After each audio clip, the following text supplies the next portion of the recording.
Soalan kuantitatif 7. Jadual menunjukkan jumlah kos. Okey, jumlah kos, total kos ya. TC. Okey, sebuah firma persaingan bermonopoli. Okey, yang ini sebenarnya konsep dia adalah pasaran persaingan tak sempurna lah. Okey, dia sebenarnya lebih kurang sama dengan monopoli sahaja. Okey, dalam jangka pendek bagi setiap tingkat keluaran. Okey, kita cuba tengok keluaran dekat sini adalah merujuk Q. Okey, 0, 1, 2, 3, 4, 5 dan jumlah kos. Okey, TC lah. Okey, jadi sekarang kita dapati bahawa jumlah kos dia adalah memang semakin meningkat. Okey, kita cuba tengok. Berdasarkan jadual di atas, jika diberi fungsi permintaan prima, so fungsi permintaan ini anda sebenarnya pernah belajar masa bab 2. Okey, di mana fungsi tersebut P sama dengan 27 tolak 3Q. Itu fungsi yang telah diberikan. Di mana harga adalah, P adalah harga seunit keluaran dan Q adalah keluaran diminta unit. Okey, jadi sekarang kita cuba tengok soalan yang dikemukakan. Hitung kos sud. Kos sud ialah MC. Lepas tu dia nak jumlah hasil TR dan hasil sud MR. Okey, pada setiap tingkat keluaran. Okey, jadi sekarang kita cuba tengok MC. Okey, jadi saya nak tanya, apakah rumus MC? Okay. Amir, apakah rumus MC? Ya, Miss. Rumus MC perubahan TC bahagi perubahan Q. Okey, perubahan TC bahagi perubahan Q. So, bermaksud sekarang kita nak cari perubahan TC bahagi perubahan Q. Dia kata pada setiap tingkat keluaran. Dengan reti kata lain, kita perlu sediakan jadual. Okey? Jadual yang kita kena sediakan, okey, ada MC, ada TR, ada MR. Okey, tetapi dia hanya bagi Q dengan TC sahaja kan? Okey, tak apa. Okay, please tunjukkan jadual yang kita perlu sediakan. So, kita ada Q, ada TC, ini memang telah diberikan punya. Okay, sebelum kita teruskan, okay, kita cuba tengok dia nak kita cari MC. Okay, jadi saya pun tulis kita nak MC. Selain daripada MC, kan soalan dia minta kita cari TR. Okay, jadi sekarang Miss nak tanya, apakah rumus TR? Para? P darab Sorry, again? P darab Q. Okay, thank you. P darab Q. Tetapi anda cuba tengok jadual tersebut, kita hanya ada Q sahaja. Kita tak ada P. P kita kena gantikan ke dalam rumus ini. So, bermaksud dalam jadual yang anda sediakan nanti, anda kena cari P dulu. Okay, lepas ada P, nanti baru kita dapat cari TR. Okay, dan sambung lagi. Selain daripada TR, dia juga nak MR. Apakah rumus MR? Cempaka? Perubahan TR bahagi perubahan Q. Okay, so kita pun senaraikan semua rumus dah. Jadi sekarang saya cuba modify jadual ini dulu . Di jadual yang anda sediakan, pastikan Q dekat sini, tulis unit, TC, RM, MC, RM, PRM, TRRM, MR pun sama, dia adalah RM. Okay, semua adalah RM. Cuma yang Q saja adalah unit. Okay, sekarang kita nak cari MC. Okay, MC. Rumus dia kita sudah tahu bahawa MC sama dengan perubahan TC bahagi perubahan Q.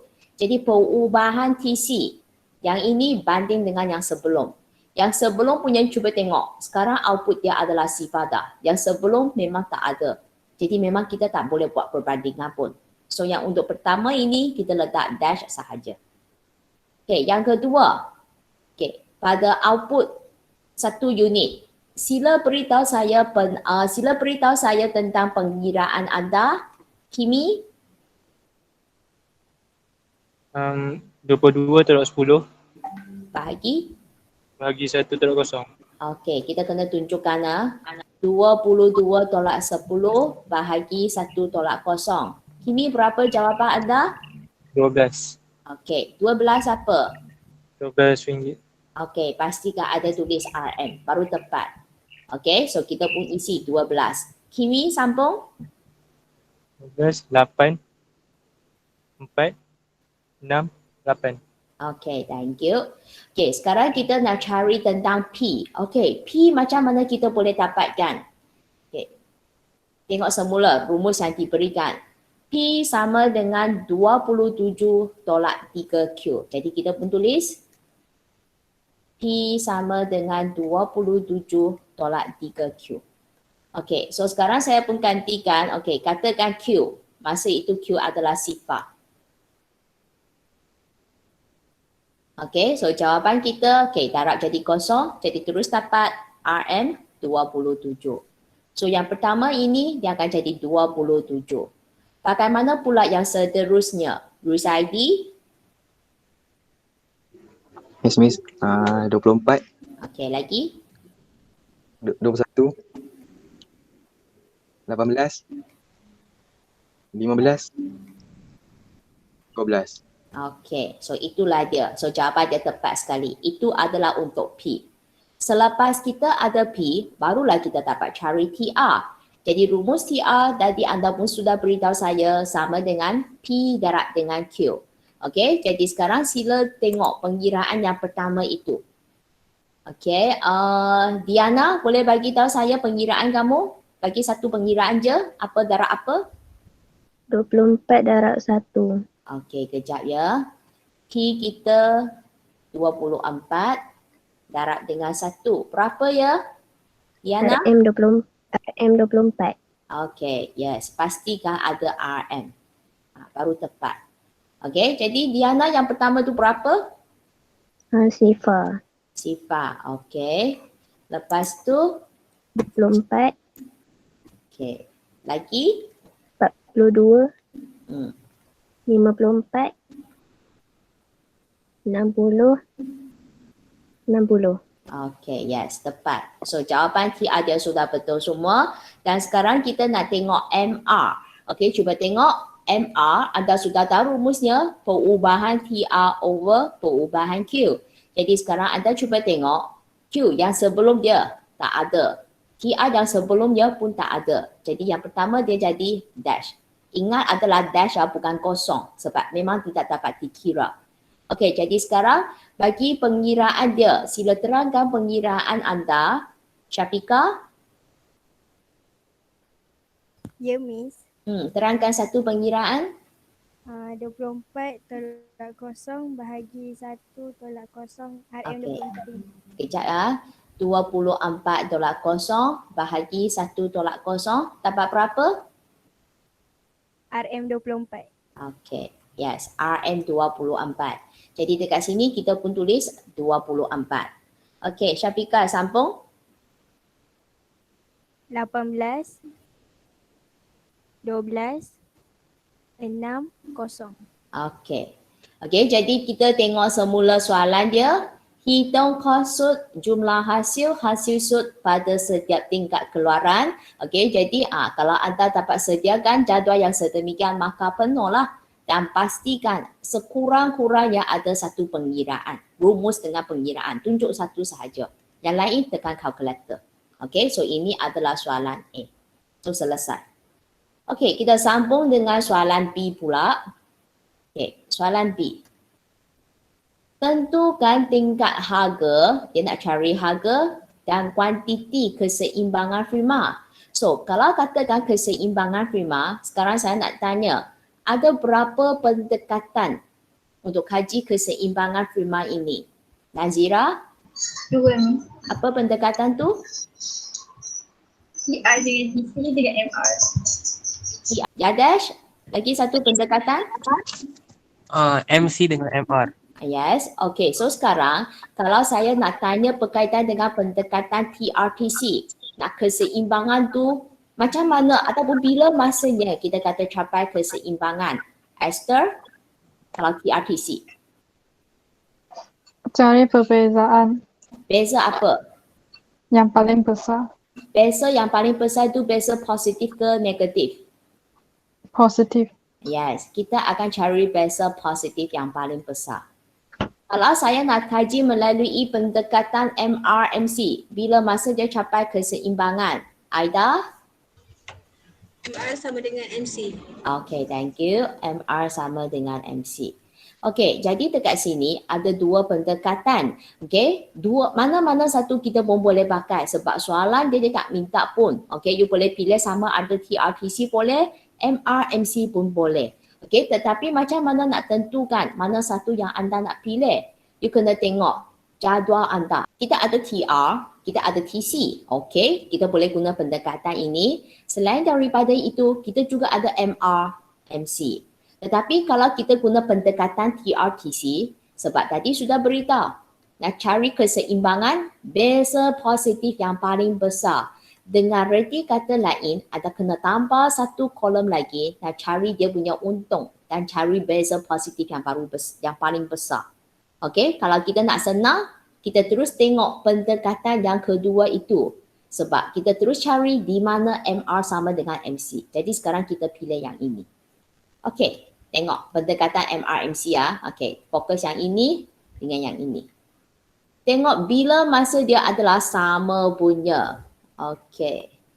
Syarul, bila dia sama? Oh, 6. 6. RM 6. Okey, yang ini kan? Pada masa itu harga dia berapa? 15. Okey. Kuantiti dia berapa? 4. 4 apa? 4 unit. Okey. Ini adalah keseimbangan sebab kita tengok semula soalan dia harga dan kuantiti keseimbangan. Okey, jadi cara nak jawab itu, okey, anda pun tulislah. Okey, itu adalah B ya. Okey, kita pun beritahu bahawa sebab you tengok melalui pendekatan MRMC.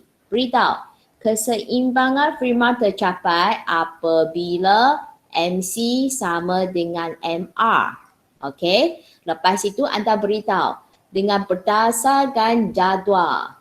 Okey, sebab sekarang anda dapatkan maklumat daripada jadual. Okey, kita dapati bahawa kuantiti keseimbangannya okey, sama dengan berapa? Tengok semula. Ini 4. 4 apa? Pastikan anda tulis 4 unit. Tak ada perkataan unit tu kira salah ya. Okey, lepas tu harga keseimbangan. Tengok semula kat sini. Yes, 15. Jadi anda pun tulis RM 15. So itu cara jawab untuk soalan B. Pastikan anda ada mention MC sama dengan MR. Output keseimbangan dan juga kuantiti keseimbangan. Okey, kita sambung soalan yang terakhir. C. Hitung jumlah untung atau rugi pada tingkat keseimbangan. Okey, kalau pada tingkat keseimbangan itu bermaksud kita fokus balik row ini. Okey, jadi sekarang dia nak tanya pasal untung ataupun rugi. So bermaksud kita nak cari untung. Apakah rumus untung? Asif. TR tolak TC. Okay, thank you. TR tolak TC. Jadi kita nak ambil TR yang mana satu, TC yang mana satu. Okay, kan soalan dia tadi kita sudah beritahu, dia kata fokus pada tingkat keseimbangan kan. Jadi anda hanya fokus pada row ini. Okay, tengok TR dia. TR yang ini. Okay, Miss guna pen yang berwarna lain lah. Tengok TR dia. 60. TC dia 40. Okay, jadi kita akan guna TR tolak TC iaitu 60 tolak 40. Berapa ya hasil? RM 20. Yes, RM 20. Jadi itu cara kita nak jawab. Okay, jadi anda boleh nampak bahawa walaupun dia tengah kaji pasal bermonopoli, tapi konsep dia sebenarnya lebih kurang sama dengan monopoli. Sebab dia adalah merupakan pasaran persaingan tak sempurna. Okey, jadi selesailah perbincangan kita untuk soalan kuantitatif 7 ini.